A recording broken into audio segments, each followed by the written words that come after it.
रंगदारी के बात न करो सगरो बाटे हाला रंगदारी के बात न करो सगरो बाटे हाला राइफल से का ठोकाना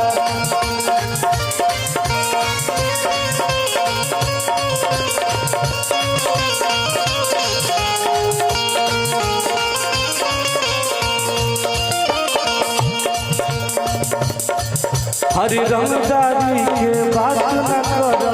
सगरो बाटे हाला राइफल से का ठोकाना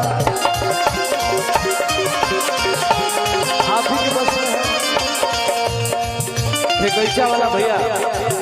तरह से आग्रह होगा कि थोड़ा सा रगड़ के बजाओ आओ तो एक बार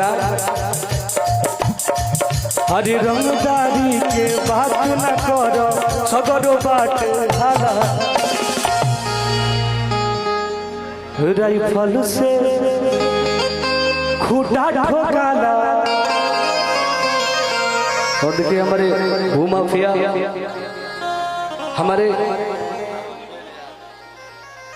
चाचा के दोस्त धर्मवीर यादव जी के तरफ से हजारों रुपए का पुरस्कार मिलल। हम चाहम कि रुआ दिन दुगुना रात चौगुना उन्नति करी एक तरफा राज करी और हमारा जैसा कलाकार जब भी मिलस लो रुआ सही धन के बारिश करी और हर जगह रुआ छा जाए अपना बिजनेस में। अरे कि हमारे घर से अरे हमारे घर से रंगदार के दाल रोटी डाला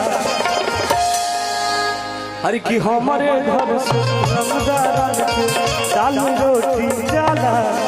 राइफल से